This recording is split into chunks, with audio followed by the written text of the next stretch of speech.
গুরু দীক্ষা না নিলে কি হয় আর নিলে কি হয় সেই কথাটা আমরা একটু আলোচনা করব।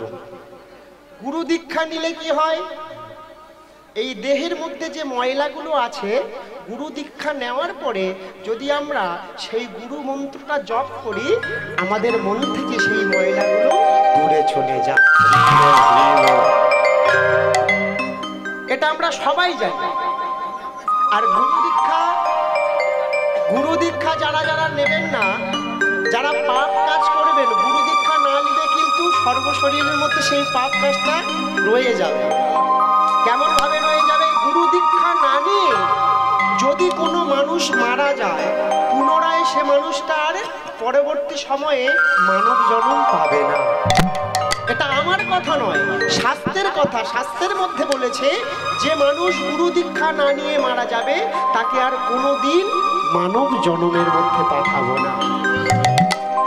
তাই এমন এক ভক্তের কথা আমরা আস্বাদন করব, সেই ভক্তটা গুরু দীক্ষা নেয়নি, না নেওয়ার জন্য সেই ভক্তের অবস্থাটা কেমন হয়েছিল সেই ভক্তের কথা আমরা আস্বাদন করব।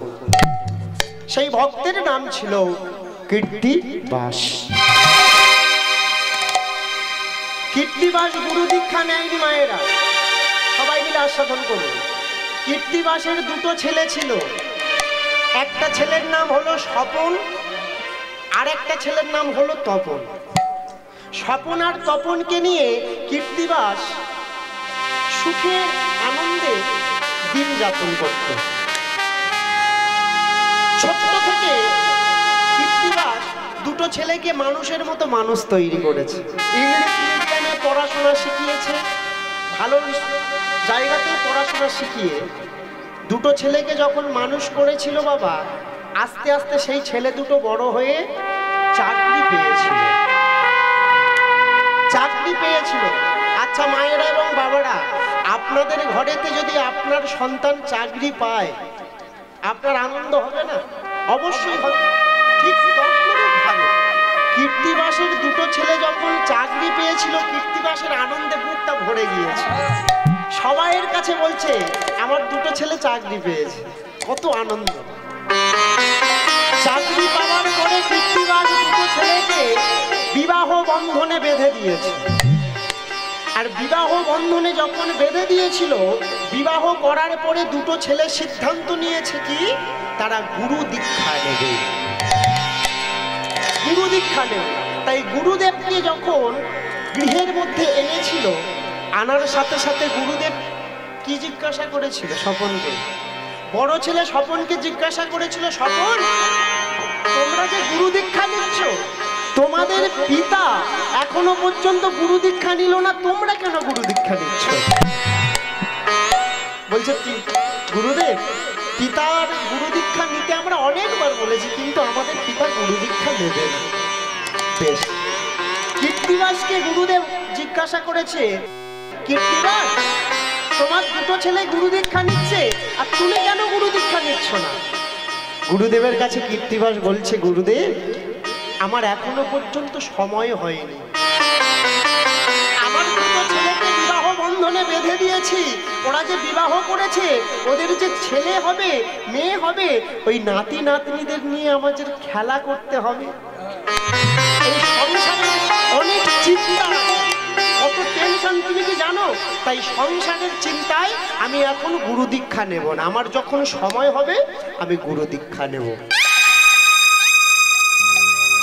গুরুদেবের কাছে যখন এই কথাটা বলেছিল কীর্তিবাস, বেশ বেশ কীর্তিবাস তোমার গুরু দীক্ষা নিতে হবে না। স্বপন আর তপনকে গুরু দীক্ষা দিয়ে গুরুদেব গৃহ থেকে চলে গিয়েছিল। বেশ কিছুদিন অতিবাহিত হল। বেশ কিছুদিন পরে হঠাৎ কীর্তিবাস মারা গিয়েছে।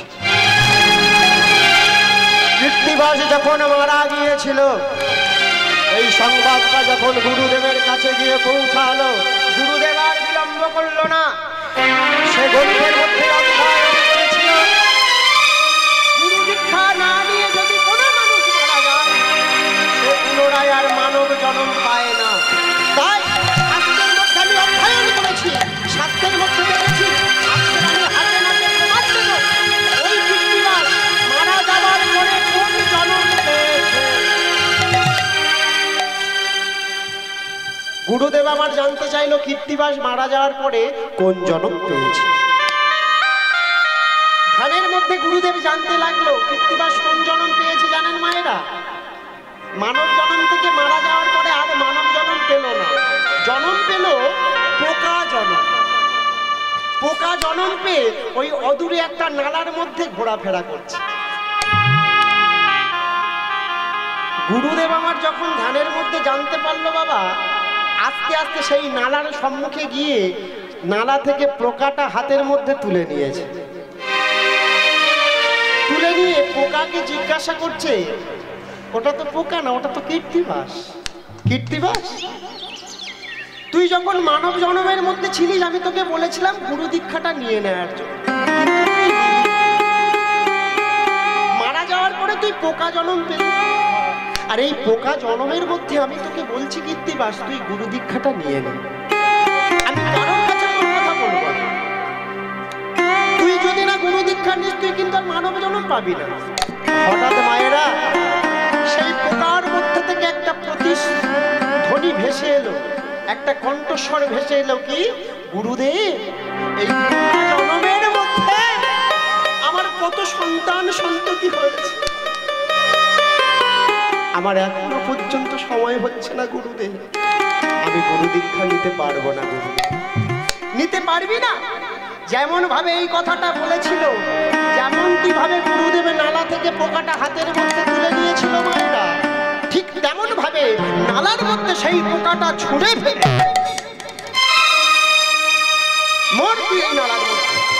নালার মধ্যে পোকাটাকে ছুঁড়ে ফেলে দিয়ে গুরুদেব আবার গৃহের মধ্যে ফিরে চলে এসে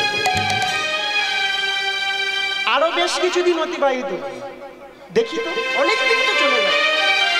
ওই কীর্তিবাস এখন কোন জন্ম পেয়েছে? গুরুদেব আবার ধ্যানের মধ্যে জানতে লাগলো কীর্তিবাস কোন জন্ম পেয়েছে। গুরুদেব আমার ধ্যানের মধ্যে জানতে লাগলো, জানতে পারলো পোকা জন্মের পরে কীর্তিবাস এখন জন্ম পেয়েছে সর্প জন্ম। বুঝতে পেরেছেন? মানে সাপ, সাপ জন্ম পেয়েছে। আপনারা এত সুন্দরভাবে পরিপাটি হয়ে বসে আছেন ঠান্ডার সময়, আর এই যে কষ্টের মধ্যে বসে আছেন, একে তো ভালো লাগছে না, ঠান্ডা অনেক পড়েছে। জয়নিতাই মায়েরা, এই যে কষ্ট করে বসে আছেন ছেঁড়া চটের মধ্যে, আর এই সময়ে যদি আপনাদের সম্মুখে এখানে যদি একটা বিষাক্ত সাপ আসে কি হবে? সবাই ছুট মারবে, আর দাদা ভাইরা কি করবে? লাঠি নিয়ে সেই সাপটাকে কিন্তু আঘাত করবে।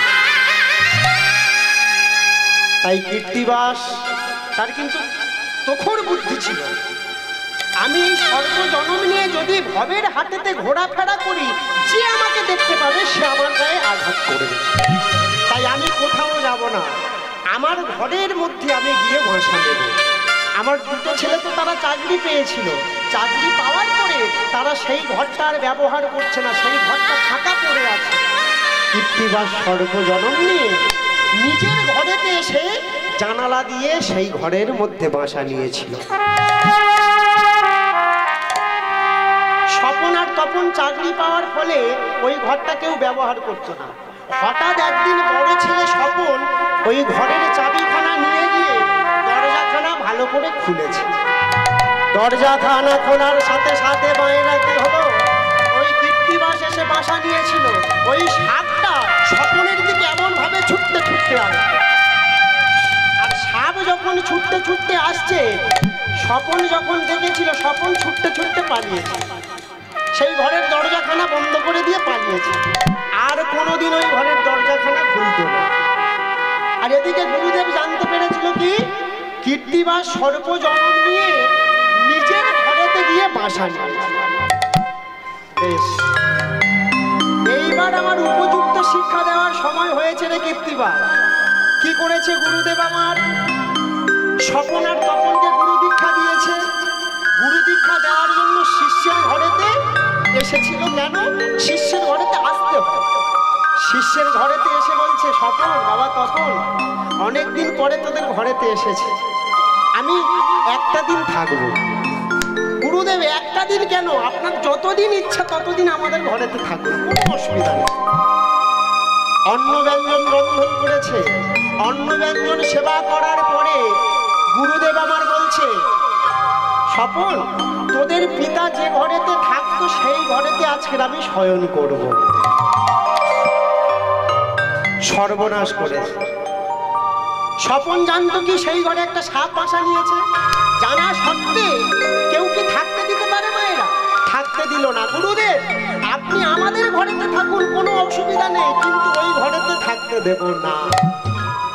জয়নিতা এই কথাটা যখন বলেছে, গুরুদেব বলল, স্বপন তপন যদি থাকতে দিতে হয় ওই ঘরেতে থাকতে দে, না হলে আমি থাকবো না। গুরুদেবের তো আদেশ পালন করতেই হবে শিষ্যে। তাই কি করেছে, ওই ঘরের চাবিখানা গুরুদেবের হাতেতে তুলে দিয়েছে। গুরুদেব সেই ঘরের চাবিখানা নিয়ে দরজাখানা খুলেছে, আর দরজাখানা খোলার সাথে সাথে সাপটা যখন গুরুদেবের দিকে ছুটতে ছুটতে আসছিল, সাপটা যখন গুরুদেবের দিকে ছুটতে ছুটতে আসছিল, গুরুদেব আমার চিৎকার করে ডাকছে, স্বপন তপন রে হে।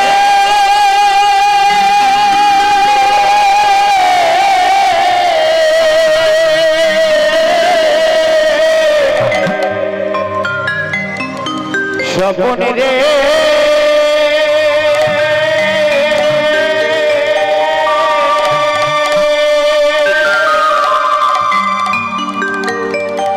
তপন রে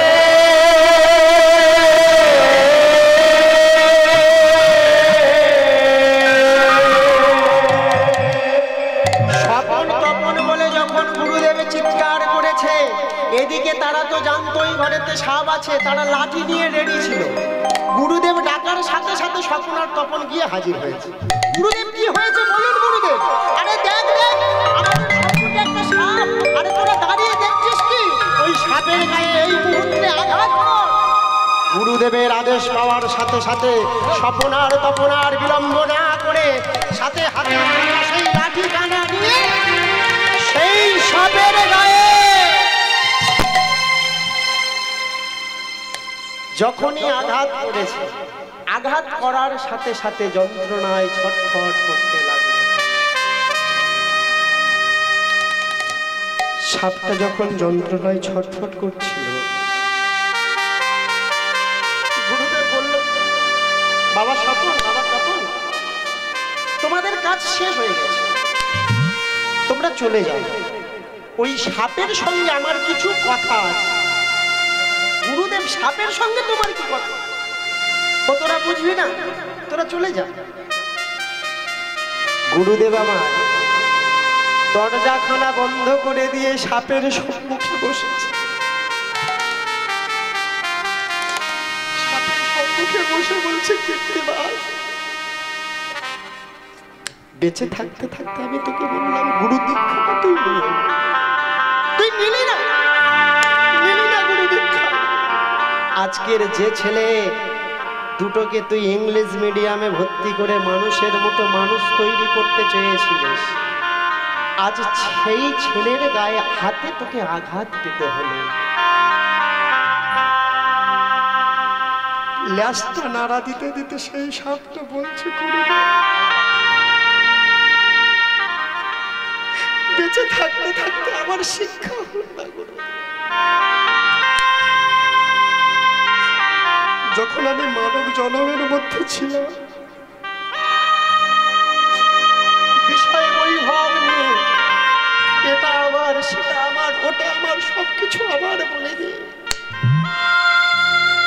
দুটো ছেলেকে মানুষের মতো মানুষ তৈরি করতে চেয়েছিলাম, কিন্তু কোনোদিন বুঝিনি আজ আমি যাদেরকে এত সুন্দরভাবে পড়াশোনা শিখিয়ে মানুষ করেছিলাম তাদের হাত থেকে আমাকে আঘাত পেতে। গুরুদেব আর বিলম্ব করো না গুরুদেব, আমাকে তুমি গুরু দীক্ষা দিয়ে দাও গুরুদেব। কীর্তিবাস, জ্ঞানের চক্ষু তোর খুলেছে কীর্তিবাস। আমি তো এটাই চেয়েছিলাম রে কীর্তিবাস, শুধু সংসার, সংসারের মধ্যে আমরা সংসেজে আছি। জানেন মায়েরা, সংসেজে আছি। কেমন সং? এ মায়া প্রবঞ্চময় ভাবরাঙ্গ মঞ্চ মাঝে রঙ্গের নটবর হরি সাজিয়েছে আমরা সে তো তেমনই ভাবে সাজি। কেউ বা পুত্র, কেউ বা কন্যা, কেউ বা সেজে এসেছে স্নেহময়ী মাতা, কেউ বা সেজে এসেছে পিতা, কত রঙের অভিনেতা আসেন সেজে কতই সাজে। আমাদের যার যখন হতে চায় কাকস্য পরিবেদনা, সে তখন কিন্তু আর কারোর নয়। কত সুন্দর কথা দেখুন মায়েরা। এ মায়া প্রপঞ্চময়, এই সুন্দর বিশ্ব ব্রহ্মাণ্ডের মধ্যে আমাদেরকে যার যেমন ভাবে অভিনয় দিয়ে পাঠিয়েছে ভগবান, আমরা ঠিক তেমন ভাবে অভিনয় করছি। আজকের আমরা সন্তান সেজে আসছি, সন্তানের পর থেকে আমরা আস্তে আস্তে বিবাহ করার পরে আমরা নিজেরাই যখন সন্তান সন্ততি জন্ম দেব, তখন আমরা হব পিতা। পিতা হওয়ার পরে আমাদের আস্তে আস্তে বার্ধক্য সময় চলে আসবে, আর বার্ধক্যর পরে আমাদের শ্মশান ঘাটের টিকিটটা কেটে নিতে হবে না। তাই যার জন্য তোমরা ভেবে ভেবে মরছো মায়েরা, সেরা তারা কিন্তু কেউ সঙ্গে যাবে না। আমরা এসেছি একা, আমাদের যেতেও হবে একা। তাই বলছে ওরে মন শোন শোন শোন, কি যার জন্য মর ভেবে,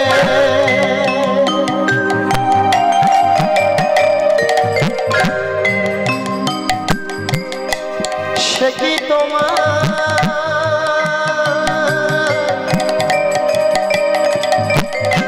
সঙ্গে যাবে?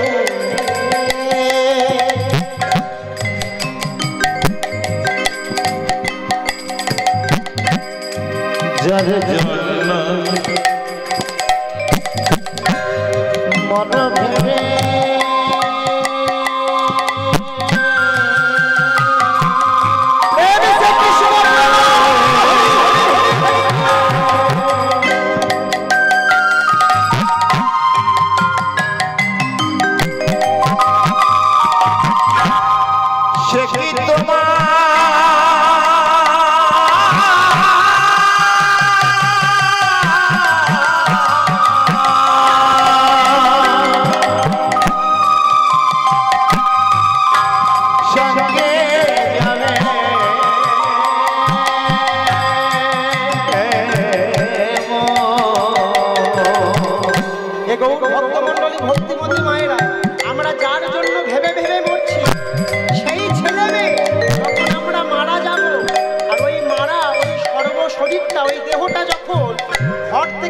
গঙ্গা জল দিয়ে কি হবে, ছোড়া দিয়ে দিয়ে নিয়ে যাবে, আবদ বিদায়। তাই না মায়েরা? তাই যার জন্য ভেবে মরছি সেই প্রিয়সী কি করবে? সেই প্রিয়সী, সেই প্রিয়সী দেবে, সেই প্রিয়সী দেবে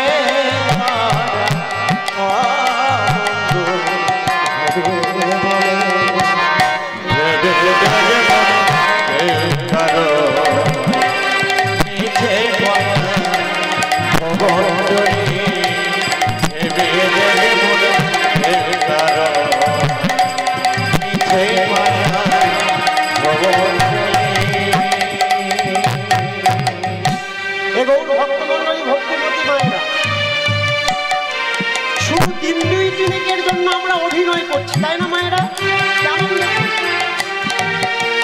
আস্তে আস্তে আমরা বড় হলাম। আমাদের আগে বাড়ির কর্তা কে ছিল? আমাদের বাবা ও মা। সেই বাবা মাকে সরিয়ে দিয়ে আমরা যখন বড় হলাম, আমরা সেই বাড়ির কর্তা সেজেছি। তাই না মায়েরা? আর আমরা যখন এই কর্তা সাজতে সাজতে যখন বয়স হয়ে যাবে, আর এক দল আসবে, তারা বাড়ির কর্তা সাজবে। সাজবে তো? শুধু দিন দুই তিনেকের জন্য অভিনয় করতে হবে। তাই কি বললো? ওগো দিন দুই তিনেকের জন্য হবে,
সেই কর্তার দেবে,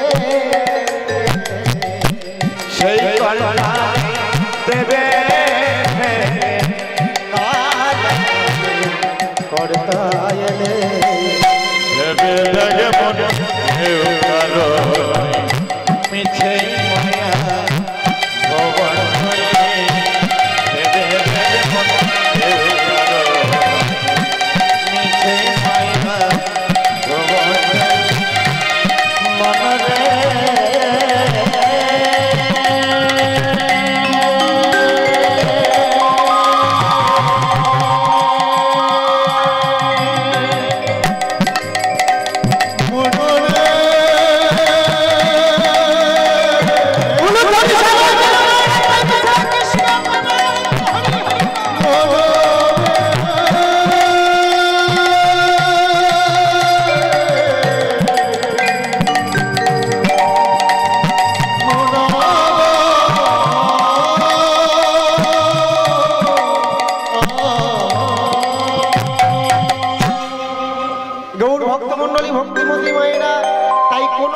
চিন্তা ভাবনা না করে আমাদের কর্মটা ঠিক রাখতে হবে। তাই কর্মটাকে ঠিক রাখতে রাখতে গুরু দীক্ষা যারা যারা নেননি তারা গুরু দীক্ষা নিয়ে নেবেন মায়েরা। কেননা গুরু দীক্ষা নিতে হবে, সবকিছু তো বুঝতে পেরেছেন।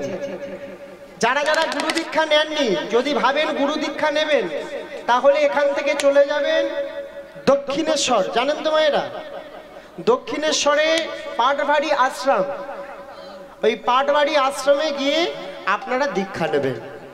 ওই পাটবাড়ি আশ্রমে আপনারা যে দীক্ষা নেবেন এর বিনিময়ে কিন্তু আপনাদের কাছে কোনো অর্থ চাওয়া হবে না।